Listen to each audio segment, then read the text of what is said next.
Hello दोस्तों, बहुत बहुत स्वागत है आज की इस नई बुक समरी वीडियो में। आज हम इस बहुत ही शानदार मोटिवेशनल किताब छोटी छोटी आदतों से लाए बड़े बदलाव, डेरियस फारूक की बहुत ही फेमस किताब है और आज हम इसका बुक समरी हिंदी में पढ़ेंगे।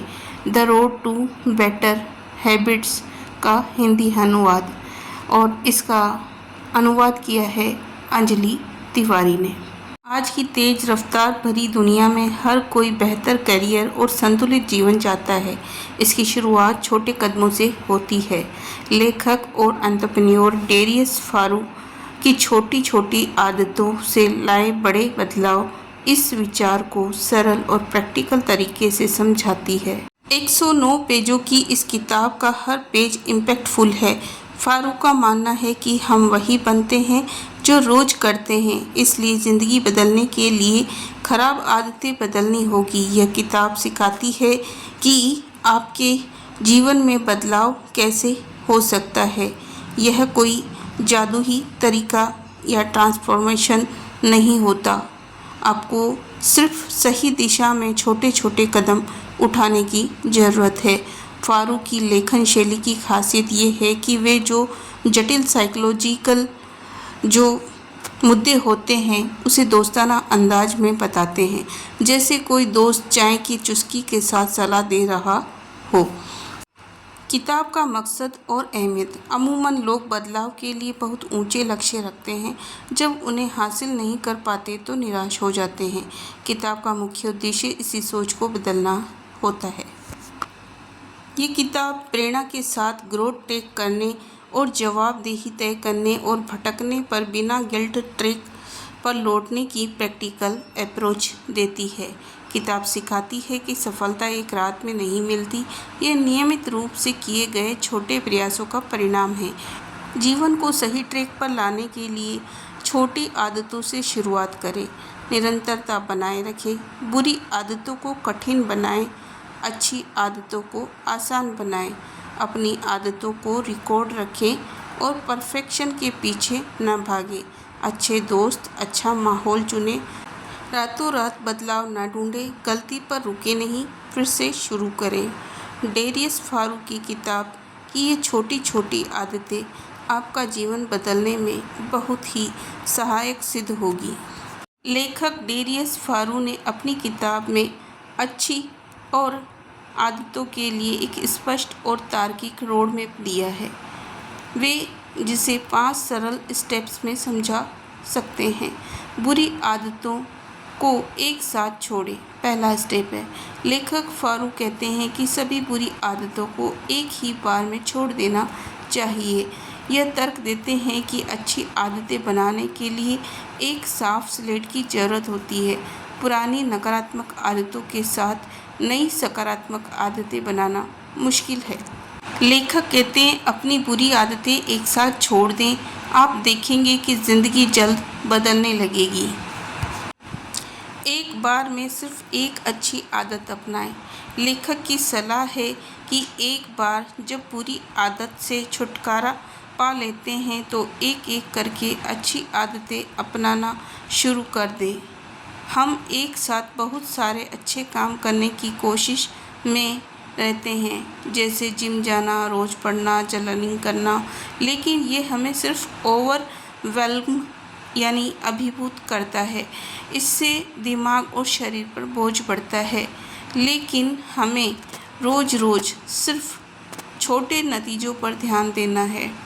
इससे दिमाग और शरीर पर बोझ नहीं पड़ता और सारी मेहनत बिखर सी जाती है। हमें अपने ऊपर एक साथ बोझ नहीं बनाना है। फारूक कहते हैं अपनी सारी एनर्जी एक आदत को मजबूत बनाने में लगाएं। जब वह आदत आपके जीवन का सरल हिस्सा बन जाए तभी अगली आदत पर जाएं। अच्छी चीज़ों को बनने में समय और ऊर्जा लगती है। अच्छी आदतें उन ताकतों के खिलाफ एक ढाल का काम करती है जो हमें गलत दिशा में खींचती है। लेखक कहते हैं कि शुरुआत में बहुत आसान रखें। लेखक कहते हैं किसी भी अच्छी आदत की शुरुआत बहुत आसान रखें। उदाहरण के लिए अगर आप दौड़ना चाहते हैं तो पहले दिन बस जूते पहनकर दरवाजे तक जाएं। अगर रोज़ पढ़ना चाहते हैं तो पहले दिन बस एक पैराग्राफ पढ़ें और अगर किताब लिखना चाहते हैं तो पहले दिन केवल एक वाक्य लिखें। शुरुआत को आसान बनाने से आप कभी असफल नहीं होते। इससे ब्रेन में सफलता की भावना पैदा होती है और निरंतरता बनी रहती है। यह शून्य से बेहतर है। अपनी प्रोसेस को ट्रैक करें। लेखक कहते हैं कि अपनी प्रोग्रेस को ट्रैक करना ज़रूरी है। अगर प्रोग्रेस को लगातार ट्रैक किया जाए तो हम अपनी प्रगति के प्रति सचेत बने रहते हैं। इससे आंतरिक जवाबदेही की भावना पैदा होती है। जब आप अपनी सफलता की लकीर देखते हैं तो यह आगे बढ़ने के लिए प्रेरित करता है और यह विजुअल रिमाइंडर है कि आप अपने जीवन को बदल रहे हैं।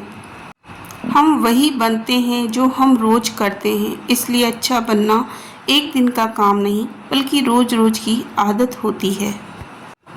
जब भटक जाएं तो क्या करें? असफलता जीवन का एक हिस्सा है, लेकिन सबसे महत्वपूर्ण ये है कि आप इस पर कैसी प्रतिक्रिया देते हैं। फारूक की सलाह है कि जब आप लक्ष्य से भटकते हैं तो खुद को दोषी महसूस न करें। तुरंत ट्रैक पर वापस आ जाएं। एक दिन की चूक को पूरे सिस्टम की विफलता न मानें। एक दिन की चूक को 2 दिन की चूक में न बदले। यह माइंडसेट लंबे समय तक अच्छी आदतों पर टिके रहने में मदद करता है। यह किताब किसे पढ़नी चाहिए? अगर आप अपनी लाइफस्टाइल में सुधार, फोकस और अनुशासन लाना चाहते हैं तो ये किताब आपके लिए एक स्टार्टर गाइड है। यह किताब उन्हें पढ़नी चाहिए जो मोटिवेशन ढूंढ रहे हैं, जो प्रोडक्टिविटी चाहते हैं, जो सेल्फ इम्प्रूवमेंट चाहते हैं, जो लाइफ में कुछ नया अच्छा बदलाव चाहते हैं। यह किताब उन्हें भी पढ़नी चाहिए जो टाइम मैनेजमेंट सीखना चाहते हैं, जो अनुशासित जीवन जीना चाहते हैं, जो लाइफ में सकारात्मक बदलाव चाहते हैं। यह किताब बेहद ही सरल है, स्पष्ट है, व्यवहारिक है। लेखक का ध्यान केवल क्या करना है पर नहीं, बल्कि कैसे करना है पर है। सभी बुरी आदतों को एक बार में छोड़ दें का सिद्धांत पावरफुल है। यह किताब रीडर को तुरंत एक्शन लेने के लिए प्रेरित करती है। ऐसी ही बुक रीडिंग समरी वीडियो आप देखना चाहते हैं तो हमारे चैनल को ज़रूर सब्सक्राइब करें। बहुत ही मोटिवेशनल और प्रेरणादायी बुक का हिंदी समरी आपको इस चैनल पर मिलेगा। आपको ये बुक समरी वीडियो कैसी लगी प्लीज़ लाइक शेयर करें और हमारे पेज को, हमारे चैनल को सब्सक्राइब ज़रूर करें। धन्यवाद। अपने दोस्तों को शेयर करना ना भूलें।